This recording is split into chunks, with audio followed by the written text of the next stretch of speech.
Hello guys, and welcome to the Hands-on Medicine. So today's lecture will be about fluid compartments and the donnan effect. The donnan effect is kind of complicated, so we'll make it very simple. It's better because, anyway, we're not chemists, or I don't know. We're here to do medicine. So, anyway, let's begin with fluid compartments. What is it about? Our body is made 60% of water.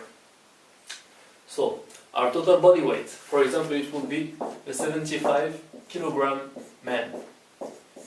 If his total body water is 60%, he will have 45 liters of water inside his whole body, because it's 60% of his total body weight. So let's make it into a graph. And of course, I already said it in the introduction video, women, they have more fat cells, and the fat cells, they store triglycerides. Triglycerides, they don't need water when they get stored. It's the opposite, they're hydrophobic, so they don't like water. It's not like in the cells when you store glycogen, and glycogen, it likes water, so it drags water with it, for example. So they have more adipocytes, women, of course, they have more adipocytes, so they have less water. But that's just a detail. Now, it doesn't matter with what I'm going to explain now. So here you have an intracellular compartment.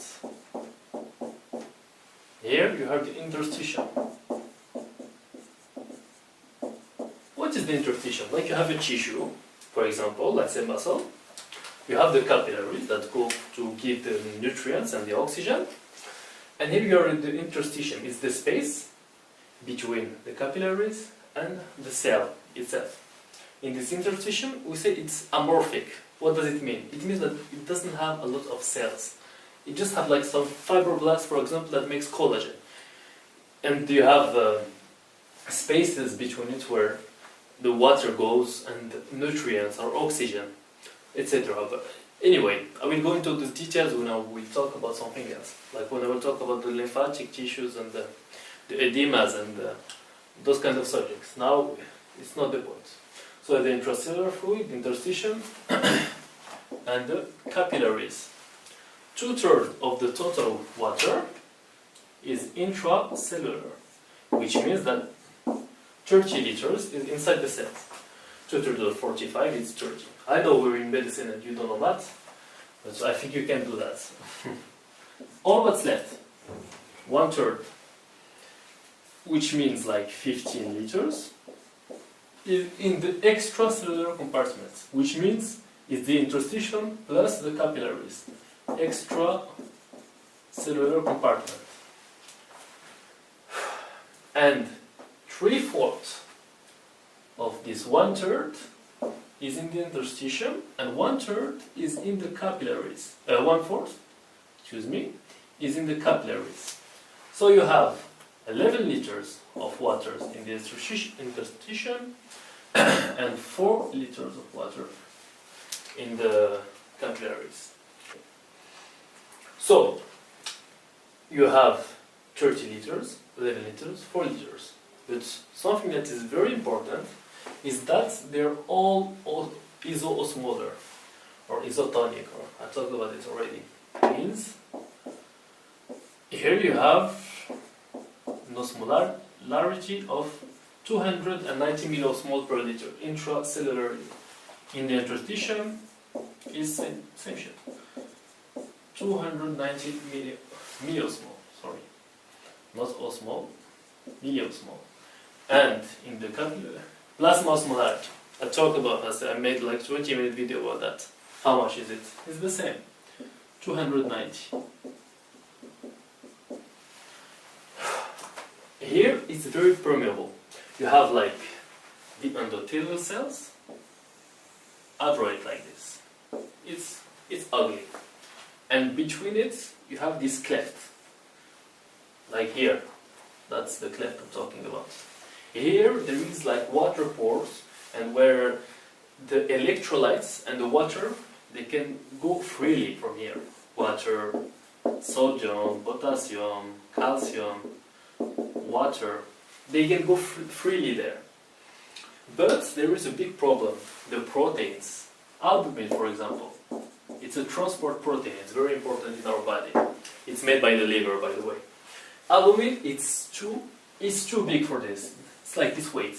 It's way too big to go there. So it can't. So you have way more proteins in the capillaries than in the interstitium. There is a way where proteins, they go from the capillaries to the interstitium. Like, there is like very, very small amount of proteins in the interstitium. But there is a way between the capillaries, the endothelial cells. Anyway, here you have it, okay? This is the nucleus, by the way. We have, like on the membrane, we have what we call rafts. Rafts of cholesterol and sphingolipids. Sphingolipids and cholesterol, it's kind of the lipids of the membrane. And I should make a video about the membrane so you understand that. So now just take it like I said, and I will do another video where I will explain further, way more. So you have this kind of raft. We call that where we have the endocytosis for the big proteins. Like even in the cells, when they want to take big proteins, big debris, they have like a process that is called endocytosis. They engulf the protein. They eat it like this, and then by exocytosis it goes out, boom, and it goes to the other side.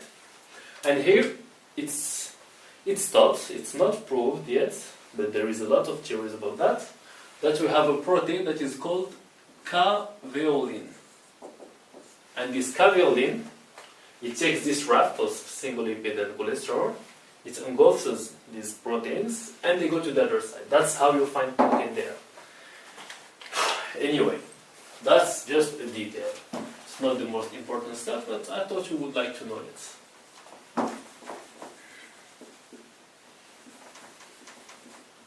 So, let's move on. Inside the cell, I said in the other video, like the cell is like an hippopotamus, very ugly hippopotamus, because I'm drawing it. And hippopotamus, you think about potassium. So inside the cell there is more potassium, there is more magnesium, and way more proteins. Why there is way more proteins intracellularly? It's very simple. You have the nucleus inside the cell, and it makes RNA and it makes proteins. So it can be structural proteins, or it can be enzymes, for example, for other processes that goes inside the cell, like glycolysis, just to give one. But there's lots of processes. So you have more proteins, more magnesium, and more potassium inside the cell. Outside the cell, you have Chloe is bisexual outside. Chloe is chloride. Bi is bicarbonate. Sex is sodium. You have also more calcium. I couldn't find something where I could say calcium. Chloe is bisexual outside calcium. I'm sorry. You just have to remember it. So there is more bicarbonate, sodium, blah, blah, here and here. But the osmolarity is the same. So there is no movement of water. That's very, very important. So that's it for this part. But now, the last thing I will explain, in the capillaries there is more proteins, and that's where I will talk about the donnan effect. Let's talk about this donnan effect.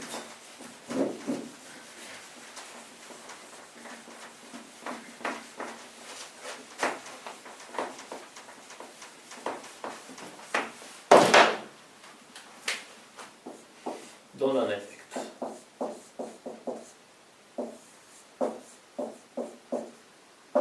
So what's happening here? You have more proteins, and what did I say about proteins? They're negatively charged, and you have more on the side than the other side. and this side is impermeable to those proteins. And they're negatively charged. So they attract a little more potassium and sodium on one side. But this part is negatively charged in relation with this part, with the interstitium, for example. Here it's negatively charged, here it's positively charged. So here we have chloride, for example, but it doesn't go from there because it's negatively charged and the chloride is negatively charged. So it's repulsed. The chloride doesn't go there. So you have a little more sodium and potassium in the capillaries. There is a little more of sodium and potassium in the capillaries. And that's the donnan effect. What does it do? Like you've heard about the osmotic pressure of the capillaries. And the osmotic pressure of the capillaries is made with that. Thus, because there is more osmotically active particles, a little bit more in the capillaries than in the interstitium, so they exert a bigger osmotic pressure. That's what's happening. But it's counteracted by the hydrostatic pressure, because here you have the blood that goes, and it has an hydrostatic pressure. It's the pressure of the blood that is going in the capillaries. It counteracts it, so it cancels out.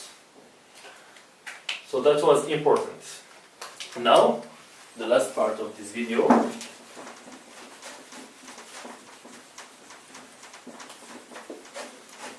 We'll talk about the double donnan effect. Oh yes. I said inside the cell. So now we were between capillaries and interstitium. But inside the cell, something else is happening. You have more proteins again, and you have potassium, for example, but you have a pump inside the cell. It's the sodium, potassium, ATPase pump.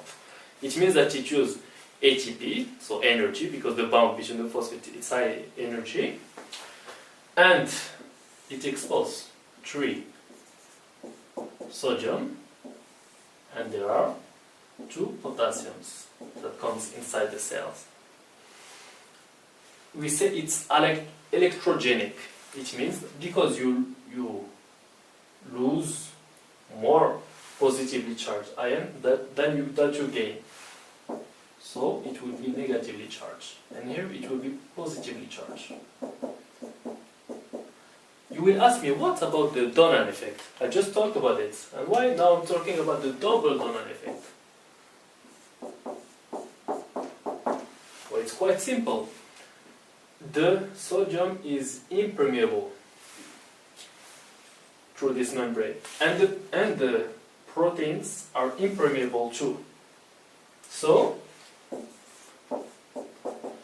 the sodium will attract, for example, chloride, and here you will have a donnan effect in the interstitium, but also a donnan effect inside the cell, intracellularly. So there is a double donnan effect, and it cancels out. Still, the membrane is more negative here than here, because of this pump that creates this little charge. But what you have to know that it doesn't mean that the concentration will be different.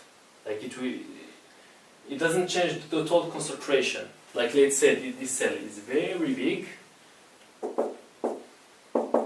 It's just like a part on the membrane. There will be a little difference of charge, and that's what we will call the resting membrane potential, where it will be more electronegative inside and it will be more electropositive outside, and it's because of this pump. This pump creates a difference of concentration between the extracellular sodium and the intracellular sodium, and the intracellular potassium with the extracellular potassium. And you will have other channels that will be leaky or non-leaky that will change this membrane potential. But I will not go into that. This is the next video. I will talk about the Nernst equation. The Nernst equation that permits us to calculate the equilibrium potential. And that's the steady state where the concentration gradient, for example, of potassium will be cancelled by the electrical gradient of potassium, because it's negatively charged here. And you have potassium that goes from, because of concentration, from here to here, but because of the negative charge that you will leave here, it will want to come back. So it will be cancelled, and you will have an equilibrium, and that's the equilibrium potential that is calculated by the Nernst equation. But I will make a video about that, and I will say how the resting membrane potential is made. So I will be able to talk about the action potential after, and I will start to talk about the cardiophys. That's it for today. I hope it was clear. I tried to make it as clear as possible because it was a complicated subject, to be honest. So I hope you enjoyed it. Give some thumbs up if you liked it. If you have some question, you can ask me. And see you in the next video. Bye bye everybody. Bye bye. Thanks.